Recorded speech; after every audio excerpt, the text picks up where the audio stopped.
with some element and banana. We're on the 3 minute. Got one more. 28K in the books. What is up, guys? Welcome back to the channel. I am here to break down yet another week of marathon training. I am 9 weeks out from the Mississauga Marathon, where I'm hoping to run a sub 3:10 marathon. This week of training was a big week, and I want to take you through what that looked like for me. And so to kick it off, that started with my 2 easy runs. So we'll start the week off Monday and Tuesday with easy zone 2 runs, or what we like to call foundation runs. Both of these were 13 kilometers.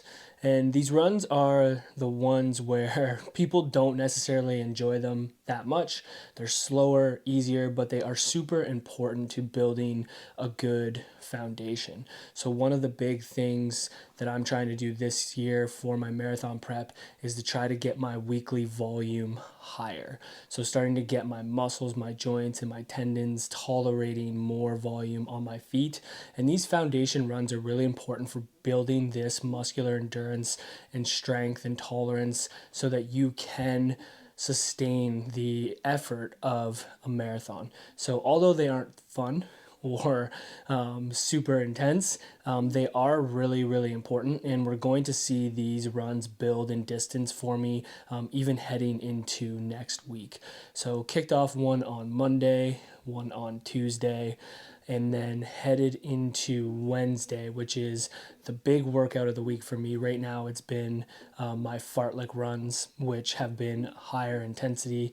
This week I want to take some time to break down and show you, what this run looked like for me. This run surprisingly trashed me. I'm not gonna lie, but I want to break it down. I want to take you on that run a little bit. I don't have someone who can film me yet, so the footage isn't as great as I would like it. It's going to be a lot of me talking to the camera, but I want to take you through that run. And this was one of those runs where I got it in the middle of the day after my morning work. So kicked off at the movement, and we took it away from there. All right, guys, so I have a big fartlek run coming up today. So I want to take you through a little bit of my fueling. So I have a good old scoop of dextrin in here with some element and banana. So I've been really trying to pre-fuel a lot better for my fartlek runs as they get longer. So today's run is going to be 14 kilometers total.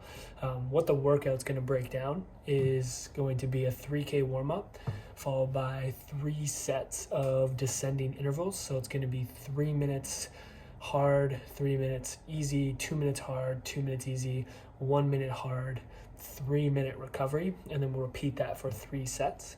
The goal is to have a descending pace, so I want to go like 345, 340, 335. So as the duration gets shorter, the paces are going to get higher. This is going to be a tough workout. I think coming to that 3rd set, we're really going to be digging in. The goal is to try and keep those paces as consistent as I possibly can across the 3 sets. So we're going to get in the fuel, we're going to get warmed up, and we're going to get into it. Let's go.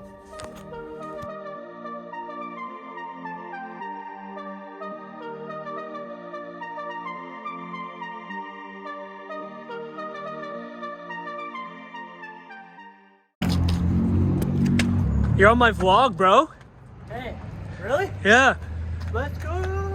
How was your run? It was good. What'd you do? Went 11K, went up to the train station, and then just turned around, rail trail down the hill.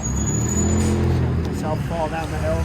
Let's go. So a big focus for this run is going hard. Talk about keeping the easy days easy, but the opposite is also true, where when you get the hard day, you want to go really hard. So my goal is to give it a lot today, not worry about heart rate, but focus on consistency of intervals. I don't want to see a big drop off between my 3-minute interval on the first set and my 3-minute interval on the last set. So we'll see what that looks like. And then also keeping those recovery times at a good pace. So something like 5:15 to 5:30, so that I'm not going super hard, but then not being able to maintain a good recovery pace. So we'll see how that goes. As always, the interval day means backwards hat. Let's go. All right, warm up, done. About to get into set number 1. Here we go. Looking at the first set that I did, I had the 3-minute interval where I averaged 3:48 per kilometer. My 2-minute interval, I averaged 3:46 per kilometer. And then on my 1-minute interval, I averaged 3:33 per kilometer. So pretty good. A little bit slower than kind of my goal pace, but like not very far off of it. And I wanted to start this first set kind of easing into it. These type of efforts, these big efforts are newer for me in training. And so I don't want to gas myself up on the first one and then be blown up for the rest. So I try to kind of ease myself into it and see, what's my body feeling like? Do I have do I have it in my legs today? How am I feeling? So I was really happy with that. Heading into the second set, my goal was to try to push that a little bit more. And I always try to approach the second last set of a workout, like I try to aim to hit that really hard. I find that it's very easy for us to be like, all right, last set, we're gonna push it. And that second set is the one that kind of tends to miss out on maybe getting everything out of it. So I tried to really push it in that set. And for that 3-minute interval, I hit a 3:41, which I was super pumped about. The 2-minute interval, 3:37, and then the 1-minute interval, 3:31. So that was more on target with what I was really trying to hit. And you saw a slight increase in each of my intervals there. So I was really, really happy about that. After getting done that interval, I was like, well, I don't know what I have in me for my last one. But the last one is always again, really easy for me to motivate myself, just knowing that this is going to be the end of the workout. And so for that third set, saw a little bit of a drop off. I hit a 3:44 for the 3-minute interval. I had a 3:42 for the 2-minute interval, and then a 3:37 for the 1-minute interval. So still pretty good, still in the range that I was looking for. And the key thing is I didn't see really big drop offs from set to set. It wasn't like on set 1 I hit a 3:46 for my 3-minute interval, and then on set 3 I'm hitting like 4:20. So really, really happy with the consistency across those 3 sets, and then hit a 3-kilometer cool down to wrap that workout up. All right, intervals done. We're a kilometer into the cool down. Super happy with that. I felt like paces were consistent, felt strong. The 3-minute interval was longest interval I've done yet this block. I feel like paces went well. We'll see the data after, which I'll chat with you guys now about. But overall, feeling really good. Wore the Stockton Pro 3s, which is what I've been racing in. It's been a while since I've worn them, and forgot how responsive they are, and how much more aggressive they are than even the Super Comp trainers that I've been wearing. So feet are feeling a little bit sore, but felt really fast in the shoe. Happy with it. These workouts, these fartlek workouts, are really key for me to start to build some speed and some tolerance to running at faster paces. Obviously for the marathon coming up, I'm not going to be averaging like a 3:46 per kilometer, but I'm really going to be pushing paces that I haven't explored too much of. So these workouts are really good to start to challenge that a little bit. And as of I think 3 weeks from now, I'm going to start having another workout that's built into my long runs, and those workouts are going to be super, super challenging and are really going to set me up for success to try to hit my marathon goals. But overall, that fartlek workout was a success. I really pushed hard. And for some reason, I posted this on my Instagram the other day, which you guys aren't following me, check me out there. I put a lot of stuff there.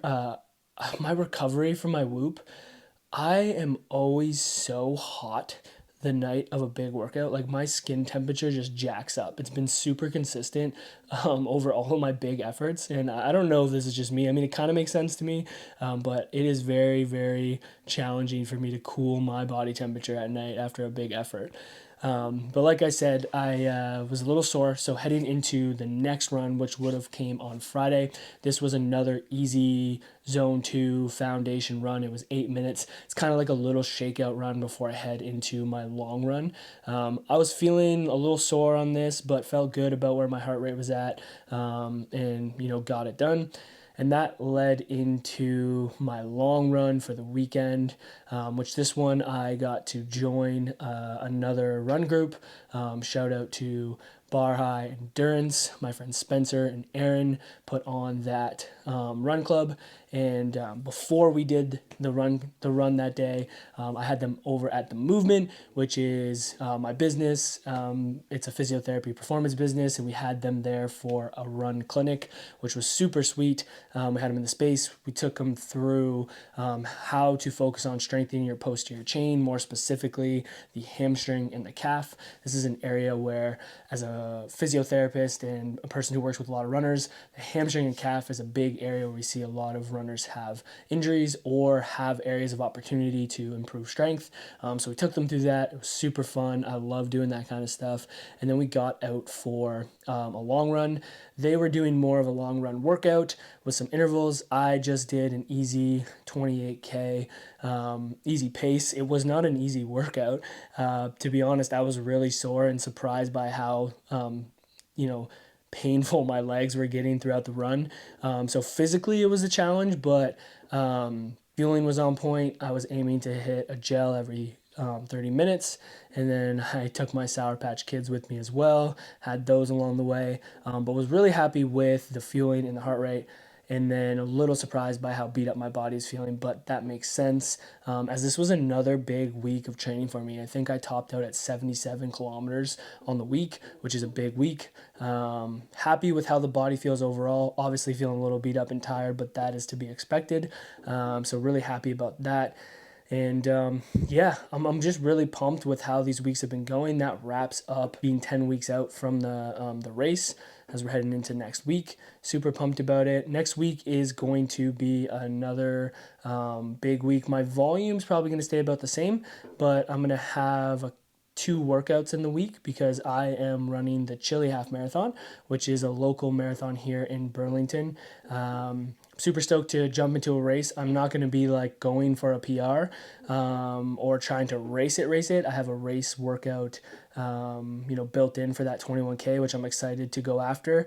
I think I'm having some like 1K repeats in there, which will be fun. My coach Isaac is coming up to run it as well, so it's going to be a good time. I'm going to try to vlog that, film that, get some footage for it, but that'll be what I'll cap my week off with. And then I have a lot of my foundation runs going up in volume, so I'll be hitting 14K on those foundation runs versus 13K. So things are getting more and more intense, which is what I like. Super stoked. About 9 weeks out from the Mississauga Marathon. Feeling good. Want to continue on that trajectory as I aim for a sub 3:10 marathon. Thanks so much for tuning in. I really appreciate you guys checking out the videos. If you aren't subscribed to the channel, make sure you subscribe so you don't miss out on any videos. If you want to follow me on Instagram, head over there, follow me, dlano.93. I also post all my runs to Strava, so you can see everything I'm doing there as well. I'm trying to become a Strava star, so follow me on Strava. But that's all I got for today, guys. Keep up the good work. Keep pushing yourselves. Keep training. And as always, dig deep. We'll see you in the next one. So I've been thinking about this idea of other people's opinions and how much we're worried about this when we start something. So for example, someone trying to start running is probably very concerned about what other runners are going to think of them, what they look like, how they run, what they're wearing. This can go for any new activity that you're starting. And this fear will hold people back from actually doing the thing and getting the benefits of pursuing that activity. the secret is no one cares. Most people are so focused on what other people are thinking about them, or they're focused on thinking about themselves, that they don't even care what you look like, what you're doing. So go for it. Don't let that hold you back, because I promise you, on the other end, there's something there that's worth it.